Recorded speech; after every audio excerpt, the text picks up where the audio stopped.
Esa noche, en el escenario, alguien le pasó un papel doblado en 4. Lo leyó en silencio, se le fue el color de la cara y siguió cantando.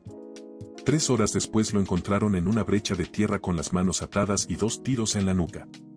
El papel nunca apareció.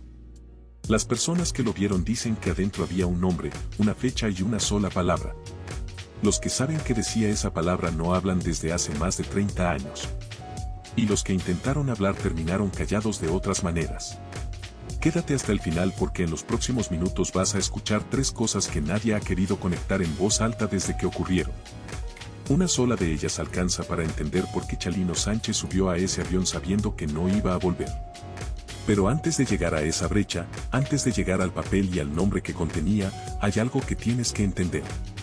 Porque lo que pasó esa madrugada en el norte de Sinaloa no empezó esa noche.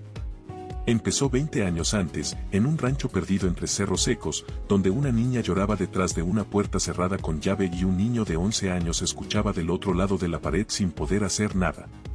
Rosalino Sánchez Félix nació el 30 de agosto de 1960 en Las Flechas, un pedazo de tierra seca enclavado en el municipio de Sinaloa de Leyva.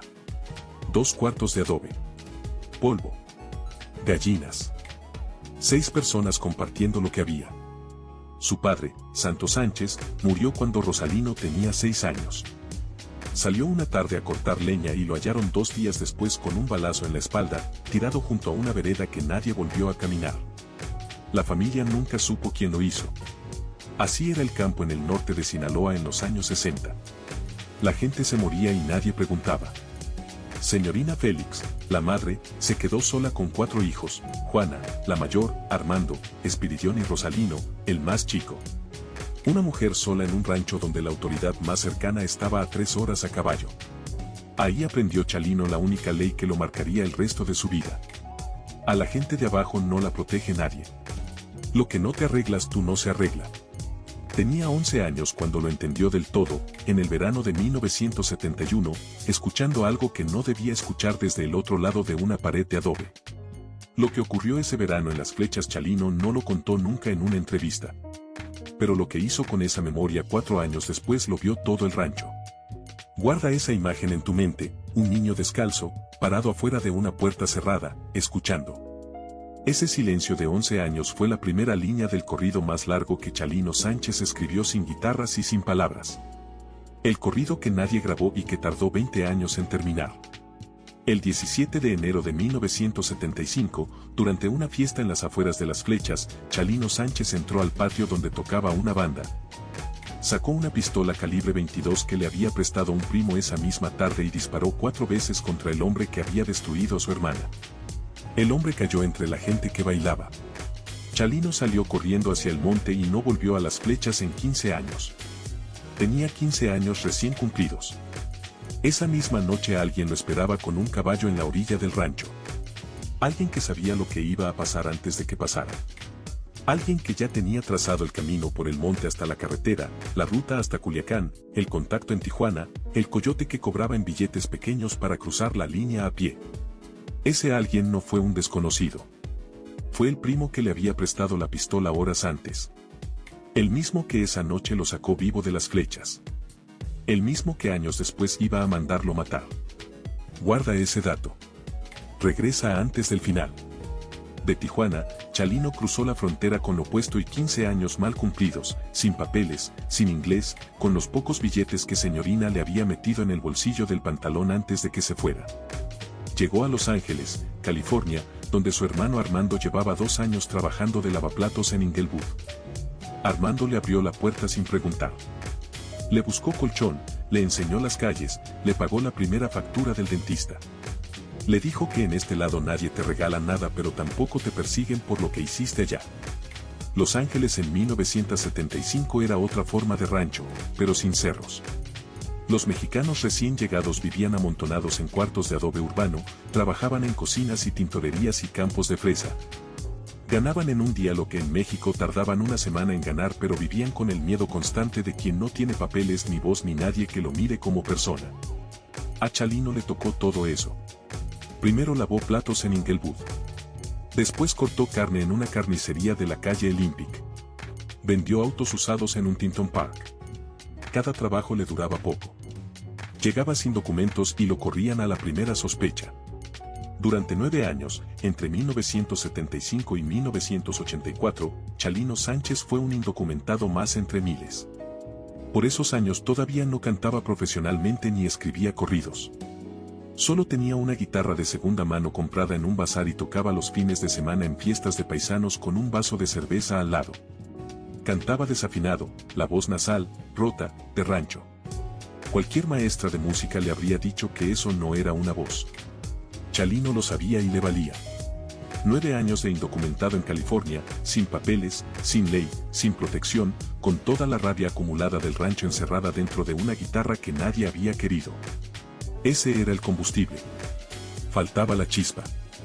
Y la chispa llegó en 1984 de la misma manera en que siempre llegan las cosas que cambian todo, sin avisar, de noche, con un balazo de por medio. En 1984, a Armando Sánchez lo mataron en un cuarto de hotel barato en Tijuana. 3 balazos. Nunca detuvieron a nadie. La familia nunca supo con certeza qué andaba haciendo Armando ese día en esa ciudad. Todos en el barrio, sin embargo, sabían una cosa. Armando había empezado a moverse entre 2 grupos que peleaban el control de negocios entre Sinaloa y California.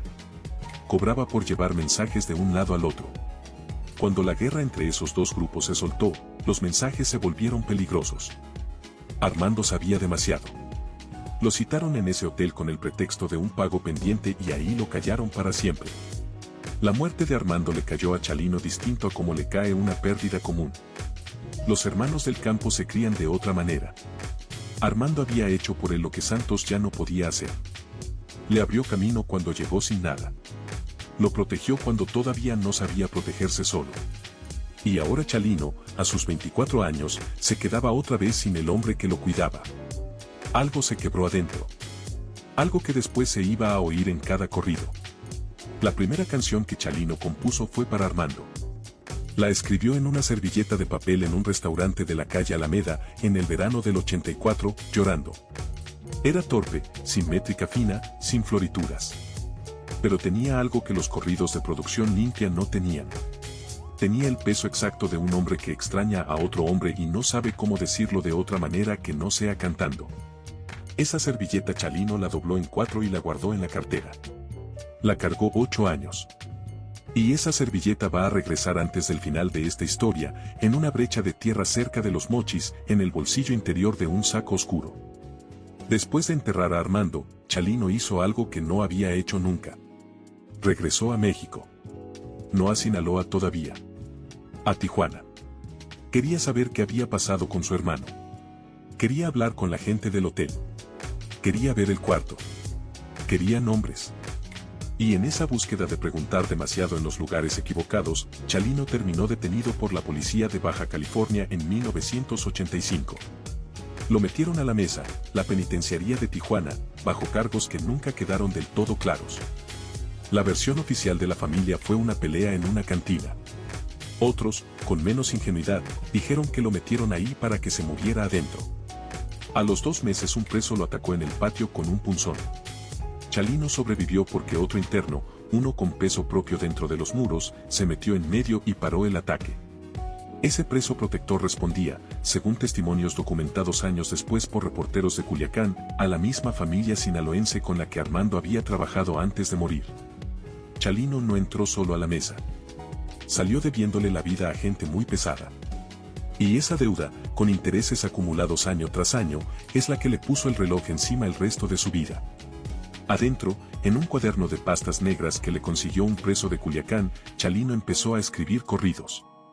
Los primeros los hizo para los internos que tenía al lado, a cambio de un paquete de cigarros por corrido. Un hombre le contaba su historia, de dónde venía, a quién había enfrentado, por qué estaba ahí. Chalino tomaba esa historia y la ponía en verso con nombres y fechas. Al día siguiente le entregaba el corrido escrito a mano. Cada preso tenía el suyo. Cuando salían se llevaban esa hoja como si fuera un título de propiedad. Cuando Chalino salió de la mesa en 1986, ese cuaderno ya tenía más de 60 corridos escritos por encargo. Y varios de los nombres en esa lista, con el paso de los años, se convirtieron en nombres que nadie pronunciaba en voz alta en el norte de México. De Tijuana, Chalino regresó a Los Ángeles a finales del 86. Venía distinto. Venía con un oficio. Consiguió una grabadora de casete Sony portátil, de las baratas que usaban los choferes de camiones de carga. Se metía en su carro, un Chevy Camaro azul de segunda mano, lo estacionaba en un parque de Paramount y grababa solo, sin banda, sin productor, sin estudio detrás. La guitarra, la voz, la grabadora encima del tablero y el corrido que le saliera ese día. Cuando se le acababa la cinta paraba, sacaba el casete, escribía el título con plumón en la etiqueta y guardaba la cinta en una bolsa de plástico en el asiento del copiloto. Después, con las cintas recién grabadas, se iba en ese mismo Camaro a los mercados sobre ruedas de Huntington Park, de Sousgate, de Pico Rivera. Abría la cajuela, ponía las cintas encima de una cobija y las vendía de a $5 cada una con un letrero hecho a mano. Corridos originales. $5.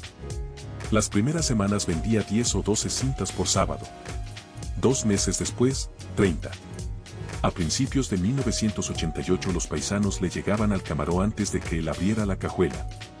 Le dejaban mensajes en una libreta con nombres, encargos, fechas de bodas donde necesitaban copias. A los paisanos les latió. Les latió esa voz nasal, rota, desafinada, que sonaba a rancho, a primo, a ellos mismos. La música mexicana del norte llegaba envasada desde los canales de televisión con sombreros impecables y orquestas limpias. La voz de Chalino rompió ese envase. Por primera vez en mucho tiempo, un cantante se parecía exactamente a la gente que lo estaba escuchando. En 1989, un productor pequeño de Paramount llamado Ángel Parra lo escuchó en un tianguis y le ofreció pagarle un estudio. Chalino dudó porque pensó que le iban a arreglar la voz. El productor le dijo una frase que Chalino repitió el resto de su vida. No te voy a cambiar nada. Quiero que grabes igual que cantas aquí. Chalino grabó su primer disco ese año bajo el sello Cintas Acuario, con Pedro Rivera, el padre de Jenny Rivera, detrás de la producción. De un día para otro, el vendedor de cintas en la cajuela del Camaro pasó a ser el cantante más pedido en las fiestas privadas de los mexicanos en California. La grabadora Sony portátil se quedó con él. La siguió usando 6 años más, hasta la noche que se la llevó en el maletín a Los Mochis. Entre 1989 y 1991, Chalino pasó de cantar en bodas de paisanos a presentarse en fiestas privadas de gente cuyo nombre nadie pronunciaba en voz alta en Los Ángeles. Ranchos apartados. Casas grandes detrás de rejas altas con guardias en la puerta. El pago por presentación subió de 5,000 a 10,000, después a 20. Pero el pago de verdad no estaba en las presentaciones.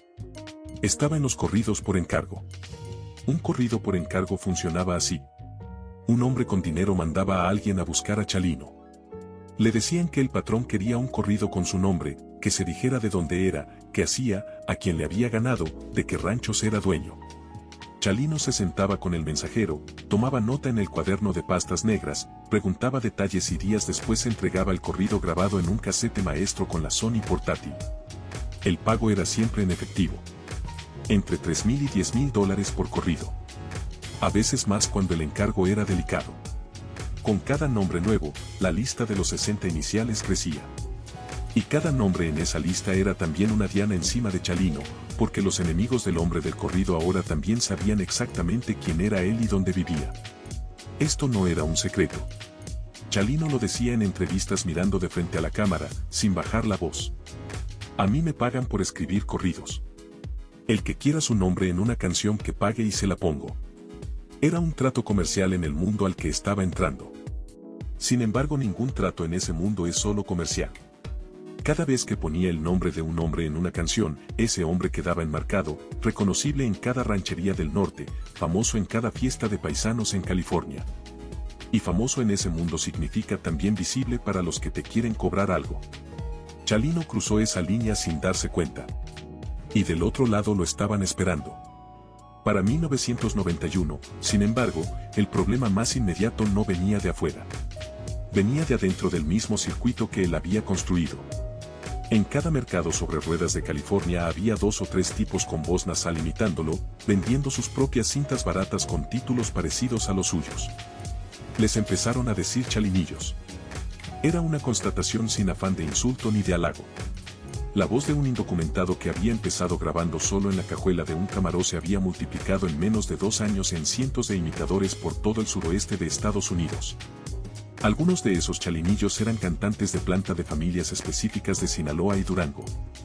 Cantaban en las mismas fiestas privadas donde cantaba Chalino, delante de la misma gente, organizados por los mismos empresarios.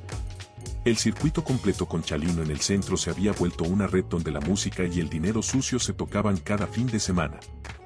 Cada vez que un empresario sinaloense elegía a un chalinillo barato en lugar del original, Chalino guardaba un rencor pequeño.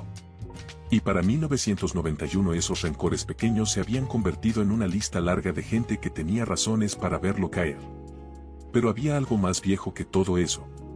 Algo que ninguna rivalidad musical ni ningún corrido por encargo mal cobrado alcanzaba a explicar por sí solo. Algo que venía desde las flechas, desde enero del 1975, desde 4 tiros en una fiesta de pueblo. Esa cuenta nunca se había cerrado. Solo se había aplazado. Y mientras Chalino cantaba en Los Ángeles y llenaba salones y cobraba corridos por encargo, alguien en Sinaloa llevaba la cuenta abierta, año tras año, invierno tras invierno. Con la paciencia de quien sabe que las deudas de sangre no prescriben. El 25 de enero de 1992, Chalino se presentó en el Plaza Los Arcos, un salón de baile en Coachella, California. Sábado por la noche, casi 1000 personas adentro. Iba por el tercer corrido de su set cuando desde el público un hombre sacó un arma y disparó. La primera bala le pegó en el costado derecho. La segunda en el brazo. Lo que pasó en los siguientes 9 segundos nunca se ha explicado del todo. Chalino, herido, soltó la guitarra, metió la mano dentro del saco, sacó una pistola que traía en la funda del cinturón y empezó a disparar de regreso hacia el público. 9 disparos según el reporte de la policía del condado de Riverside. 2 personas quedaron heridas en el fuego cruzado. Una de ellas murió 2 días después en el hospital. El tirador original escapó entre la gente que corría hacia las salidas. La mano que sacó la pistola del saco esa noche en Coachella disparaba con los reflejos de la primera vez. La misma mano del niño de 15 años que en enero del 1975 había apretado el gatillo de una calibre 22 prestada en una fiesta de pueblo. Lo que dispara una vez dispara siempre con la memoria del primer disparo. Chalino fue el mismo niño toda su vida. 9 disparos desde un escenario hacia el público. 2 heridos, 1 muerto 2 días después y ningún cargo formal contra Chalino en ningún tribunal de California. Ese dato también dice algo sobre quien lo estaba protegiendo desde arriba en ese momento. La versión oficial fue que se trató de un pleito personal. Alguien que Chalino había ofendido o alguien a quien Chalino había incomodado con un corrido. Pero los músicos que lo acompañaban esa noche sabían que lo de Coachella tenía otro olor. El hombre que disparó era un mensajero, alguien que cobró por acercarse y apretar el gatillo sin saber exactamente quién mandaba el movimiento. Los tiradores de verdad no fallan 2 disparos a 5 metros. El que apretó el gatillo esa noche lo hizo con la torpeza de un recadero pagado. En Coachella no quisieron matarlo. Quisieron avisarle. Podemos entrar a cualquier salón donde cantes. Los primos armados al otro lado no van a cambiar nada. Chalino salió del hospital 11 días después entendiendo exactamente el mensaje. Regresó a Los Ángeles y en los siguientes 3 meses hizo algo que casi ningún cantante de su nivel se habría atrevido a hacer en esa época. Aceptó una gira por México. No una gira cualquiera. Una gira por Sinaloa. 6 fechas en 15 días, empezando en Culiacán. Cualquiera con ojos sabía lo que eso significaba. Sinaloa en 1992 estaba en plena guerra. Ejecuciones cada semana. Cuerpos apareciendo en brechas. Y a esa Sinaloa, encima de todo eso, se iba a meter Chalino Sánchez a dar 6 conciertos cantando corridos que había escrito por encargo para los 2 bandos enfrentados. Sus compadres le rogaron que cancelara. Uno se ofreció a acompañarlo con un grupo de paisanos armados. Chalino rechazó la oferta. Si llego con pistoleros, meto en el pleito a los muchachos. Mejor que me salga con lo mío. Otro le ofreció un escondite en Fresno en casa de un primo. Chalino declinó esa misma tarde. Ya no es asunto de esconderse, le dijo. Marisela Vallejos Félix, su esposa, lo vio hacer algo distinto en esas semanas. Lo había visto llegar de madrugada callado con los nudillos raspados. Lo había visto guardar la pistola debajo de la almohada, revisar los cerrojos antes de dormir, cambiar de coche cada 6 meses por precaución. Pero en los días posteriores a Coachelle lo vio dormir en el sillón de la sala durante 3 semanas seguidas. Lo escuchó gritar en sueños el nombre del primer hombre al que había matado a los 15 años. Le rogó que se desaparecieran juntos con los niños, que dejaran Sinaloa y los corridos y empezaran de cero en otro lado. Chalino le contestó una frase que ella repitió en cada entrevista que dio en los 30 años siguientes. Si yo me escondo, los que quedan en las flechas pagan lo mío. Y tú sabes bien que mi madre está sola. Chalino intentó protegerse por las vías que tenía disponibles. En febrero de 1992 presentó una demanda formal en la Corte del Condado de Riverside, pidiendo protección policial y señalando como posibles instigadores a personas asociadas con la industria musical hispana de California. El expediente fue archivado en marzo por falta de evidencia admisible. Los nombres específicos que Chalino señaló en esa demanda siguen hasta hoy tachados con marcador negro en la copia pública del expediente. Nadie ha podido leerlos en 30 años. Nadie que los haya leído ha hablado. El 8 de mayo de 1992, una semana antes del viaje, Chalino cenó con Pedro Rivera en un restaurante de la calle Firestone en South Gate. Pedro Rivera contó esa cena en varias entrevistas a lo largo de los años. Le dijo a Chalino que pospusiera la gira 6 meses, que él cubría los gastos, que lo presentaba en Miami, en Nueva York, donde quisiera, pero que no fuera a Sinaloa. Chalino le contestó que si posponía, los que estaban esperando allá se ponían nerviosos. Y cuando esa gente se ponía nerviosa, alguien pagaba. Mejor que fuera él. Pedro Rivera escribió después que esa fue la última vez que vio a Chalino como un hombre libre. El 12 de mayo, 3 días antes del viaje, Chalino pasó varias horas encerrado en el estudio de cintas Acuario en Paramount. Según personas que trabajaban ahí en esa fecha, grabó varias tomas de una canción sin título con solo guitarra y voz. El material nunca apareció en ninguna recopilación oficial después de su muerte. Años después, consultada sobre si existe o no una grabación final, Marisela respondió una sola cosa. Eso es entre él y la madre de él. Del 12 al 15 de mayo, Chalino hizo 8 llamadas de larga distancia a California desde distintos teléfonos. Los registros del hotel lo confirmaron después. Ninguna de esas llamadas duró menos de 40 minutos. El hombre sabía que le quedaban horas y las estaba gastando donde importaban. El 13 de mayo aterrizó en Culiacán a las 11 de la mañana. Llevaba consigo a su hermano Espiridión, al primo Pedro, a un chofer y a 2 músicos de su banda. 6 personas en total. En el maletín, junto con la ropa para una semana y la grabadora Sony portátil, viajaba también la servilleta doblada en 4 con el corrido de Armando. Amarillenta. 8 años de bolsillo. Chalino la metió antes de cerrar la maleta. La llevó a Sinaloa como quien lleva un rezo. Esa tarde dio su primer concierto de la gira en un salón de Guasave. Concierto corto, sin incidentes visibles. A la medianoche llamó a Marisela desde el hotel. La conversación duró más de 3/4 de hora. Marisela contó después que Chalino le pidió durante esa llamada que si algo le pasaba, les dijera a sus hijos 2 cosas. Que los había querido hasta el último minuto. Y que había sido un hombre nacido en el momento equivocado, en el lugar equivocado. El 14 de mayo Chalino dio el segundo concierto de la gira en un palenque en Guamúchil. Al terminar, según los músicos de la banda que grababan todo en una cámara de video casera que hoy está perdida, Chalino se quedó en el camerino durante casi 1 hora sin hablar. Cuando salió, le pidió al chofer que manejara directo a Los Mochis esa misma madrugada, sin descansar en el hotel. Llegaron al Salón Bugambilias a las 4 de la mañana del 15 de mayo. Chalino durmió 6 horas en un cuarto detrás del escenario sin desvestirse. El primer ensayo con la banda fue a las 11 de la mañana. Duró 20 minutos. Le dijo al director musical una frase que ese hombre recordó en una entrevista corta 3 años después. Esta noche canto lo que me salga. No me sigan. Acompáñenme nada más. A las 10 de la noche del 15 de mayo empezó el tercer concierto de la gira en el Salón Bugambilias. Capacidad para 100 personas. Lleno desde 2 horas antes. Los que estaban ahí esa noche coinciden en lo mismo. Chalino cantó distinto. Los corridos le salieron despacio, con pausas largas, con la mirada fija en personas específicas de la primera fila.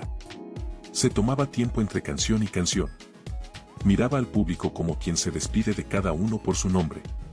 El sonidista, un hombre de Los Mochis que dio una entrevista breve en 1994, dijo que Chalino cantaba esa noche como un hombre que ya no está.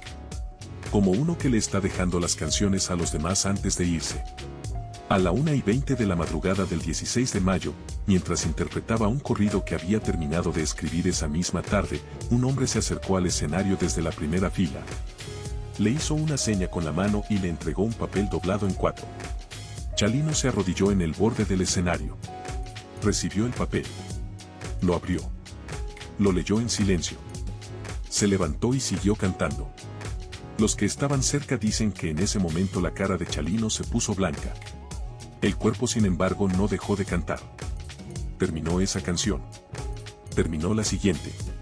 Al finalizar la tercera se despidió del público con una venia corta, bajó del escenario y se metió al camerino. Imagina estar cantando frente a 100 personas con las luces encima de la cara y ver que alguien de la primera fila levanta la mano con un papel doblado. Imagina adivinar lo que dice antes de abrirlo. Imagina que aún así sigues cantando 3 canciones más. Ese fue Chalino Sánchez esa madrugada. Dentro del camerino Chalino se sentó en la silla, sacó el papel y lo leyó por segunda vez despacio. Después lo dobló con cuidado y lo guardó en la bolsa interior del saco, junto a la servilleta de Armando. No se lo mostró a nadie. Su hermano Espiridión entró unos minutos después y le preguntó qué decía. Chalino le respondió una frase que Espiridión recordó años más tarde en la única entrevista pública que dio sobre esa noche. Nada que no supiera. Y se quedó callado mirando el suelo.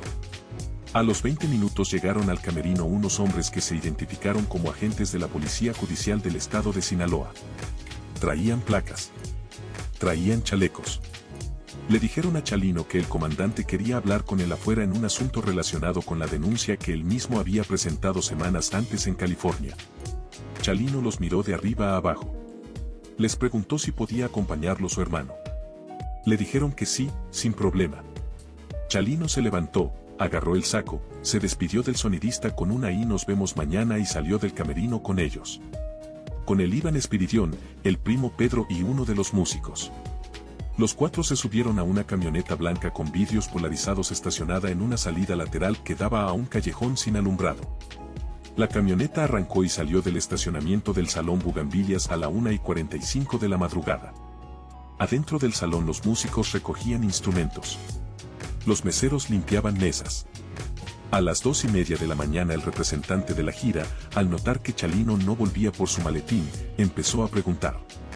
Llamó al cuartel de la Policía Judicial del Estado para confirmar que Chalino estaba con ellos. La Judicial del Estado dijo que no sabía nada. Que no habían mandado a nadie a recoger a Chalino Sánchez del Salón Bugambilias esa noche. Que no tenían ninguna orden de presentación contra él. Y ahí se rompió el piso. Lo que nadie supo hasta después es que adentro de esa camioneta no iban 4 personas como Chalino creía. Iban 7. Y uno de ellos, el del asiento del copiloto, no traía uniforme. Tenía el rostro descubierto. Y Chalino lo reconoció apenas subió porque no era un desconocido. Era alguien que conocía desde niño. A las 8 de la mañana del 16 de mayo, un campesino que salió a revisar su ganado en el ejido Los Limones, a unos 40 kilómetros al sur de Los Mochis, encontró 2 cuerpos tirados a la orilla de una brecha. Cerca de un canal de riego. Los 2 con las manos atadas a la espalda con cinta gris. Los 2 con 2 tiros en la nuca. Calibre 38. Uno era Chalino Sánchez. El otro era su primo Pedro. A Espiridión y al músico los hallaron vivos a 6 kilómetros de ahí, caminando descalzos por la carretera con las manos atadas al frente. Los habían dejado vivos a propósito. ¿Para qué contaran? Lo que se sabe con certeza es esto. A los 4 kilómetros de salir del Salón Bugambilias, la camioneta se salió de la carretera pavimentada y tomó una brecha de tierra. A los 6 kilómetros se detuvo. Los hombres bajaron a Chalino y a Pedro. A Espiridión y al músico los mantuvieron adentro, boca abajo sobre el asiento trasero. 2 hombres se quedaron con ellos. Los otros 5 se llevaron a Chalino y a Pedro hacia el monte, caminando entre los matorrales junto al borde del canal de riego. Pegados al vinilo del asiento, Espiridión y el músico alcanzaron a oír las detonaciones a lo lejos. 2 primero. 2 después. Apagadas por la distancia y por el ruido de los grillos. Silencio antes. Silencio después. El monte volvió a su sitio como si nada hubiera pasado. Los 5 hombres regresaron caminando a la camioneta. Kilómetros después bajaron a los sobrevivientes. Les soltaron las manos. Les dijeron que caminaran hacia el sur y no voltearan. Y se fueron. Espiridión contó otra cosa una sola vez en una entrevista de 1998 y nunca volvió a hablar del tema públicamente. Dijo que su hermano se bajó de la camioneta como quien va a una cita. Sin discutir, sin preguntar. Se bajó caminando despacio, como el que ya llegó al lugar al que tenía que llegar. En el mundo de Chalino dejar testigos con vida es una decisión calculada. Significa que la historia debe contarse exactamente como ellos quieren que se cuente. Y así se contó durante más de 30 años, con sus agujeros y sus silencios. Mientras el nombre del responsable siguió sin aparecer en ningún periódico y el expediente se cerró en 1996 por falta de pruebas y testigos dispuestos a declarar. El papel que le entregaron a Chalino esa noche en el Salón Bugambilias desapareció antes del amanecer. Los peritos lo buscaron en el camerino, en el saco doblado sobre la silla, entre las pertenencias que quedaron tiradas. No estaba. Lo sacaron antes de que cualquier otra persona pudiera leerlo. Los mismos hombres que se llevaron a Chalino sabían exactamente qué decía porque ellos mismos lo habían redactado esa tarde. Lo que estaba escrito en ese papel, según testimonios de personas que hablaron en años distintos sin conocerse entre sí, el primero en 2003 con una reportera de Culiacán en una conversación que nunca se publicó entera. El segundo en 2015 con un documentalista que viajó a grabar a los viejos del rancho, tenía 3 líneas. Primera línea, un nombre de varón. Un solo nombre, sin apellido, escrito con letra de imprenta cuidadosa. Segunda línea, una palabra. Ahora. Tercera línea, una fecha. El día exacto en que habían matado a Chapo Pérez en Las Flechas. En enero de 1975. 17 años antes. Al día. Escucha eso otra vez. La tercera línea era una fecha de 17 años atrás, escrita al día exacto. Esa firma es de alguien que llevaba la cuenta abierta desde la primera noche. Alguien que había estado contando uno a uno los inviernos que pasaban. Ese era el mensaje. Ese era el cobro. Quien mandó ese papel al escenario le estaba diciendo a Chalino, con toda la precisión brutal con que se mandan los mensajes en Sinaloa, una cosa sola. Llevas 17 años viviendo prestado. Esta noche se acaba el plazo. Te estoy dando el nombre del que viene por ti para que entiendas de dónde viene la deuda y para que sepas que ya no haya dónde correr. El nombre en la primera línea pertenecía a alguien que Chalino conocía desde niño. A uno de los 4 hombres que en enero del 1975 lo habían ayudado a escapar de Las Flechas después de matar a Chapo Pérez. El primo que le había prestado la pistola calibre 22. El mismo que le enseñó el camino por el monte hasta la carretera. El mismo que en los años siguientes se fue convirtiendo en alguien con peso propio en Sinaloa y que en 1992 había cruzado al bando de los que le querían cobrar. La mano que lo había sacado vivo de Las Flechas a los 15 años era la misma mano que lo estaba metiendo a la tumba a los 31. Chalino leyó el papel y entendió todo de golpe. Entendió que la deuda no era por los corridos por encargo ni por Coachella ni por los chalinillos ni por ninguno de los rencores del circuito musical. La deuda era de enero del 1975. Era de 4 tiros en una fiesta de pueblo. Era de una niña llorando detrás de una puerta cerrada y un niño de 11 años que escuchó y tardó 4 años en responder y respondió de la única manera que sabía. La mano que le había prestado la pistola esa noche del 75, la mano que le enseñó el camino por el monte, había administrado esos 17 años como un préstamo con intereses. Y en mayo del 1992 vino a cobrar principal e intereses de una sola sentada. Pelear no iba a servir. Correr no iba a servir. Si esa noche él se negaba, al amanecer iban a pasar por Señorina, por Juana, por los sobrinos, por todos los que quedaban en Las Flechas. Esa era la condición del cobro. Esa era la regla a la que él mismo había firmado sin saberlo una noche de enero del 1975. Y por eso siguió cantando después de leer el papel. Por eso terminó la canción. Por eso se levantó de la silla del camerino sin discutir cuando llegaron los hombres. Por eso se despidió del sonidista con una "y nos vemos mañana", sabiendo perfectamente que no habría mañana. Los hombres lo caminaron unos 200 metros entre los matorrales, siguiendo el borde del canal de riego. La luna de esa noche era apenas un gajo delgado. Suficiente para ver el camino, insuficiente para ver una cara con claridad. En algún momento Chalino se detuvo y, según reconstruyeron después los peritos que levantaron las huellas, se arrodilló por voluntad propia. Nadie lo empujó. Las marcas en la tierra mostraban que bajó despacio, dejando la rodilla derecha primero. A 3 pasos de él, el primo Pedro hizo lo mismo. 4 disparos en total. El mismo número exacto que Chalino había hecho aquella noche de enero de 1975 en la fiesta de pueblo en Las Flechas. La simetría de la deuda se cerró al tiro. Cuando levantaron el cuerpo en la brecha, en el bolsillo interior del saco encontraron la servilleta doblada en 4 con el primer corrido que Chalino había escrito llorando por Armando en el verano del 84. Amarillenta. 8 años de bolsillo. Lo único que cargaba en el bolsillo del corazón la noche que lo mataron. Del cuaderno de pastas negras con los 60 nombres y de la grabadora Sony portátil no quedó rastro. Los hombres sacaron el maletín del camerino antes de que cualquier músico pudiera entrar a buscarlo. El asesinato de Chalino Sánchez quedó oficialmente como un crimen sin resolver. Nunca hubo un detenido, un juicio ni una sentencia formal. La Procuraduría del Estado de Sinaloa cerró el caso en 1996 por falta de pruebas y testigos dispuestos a declarar.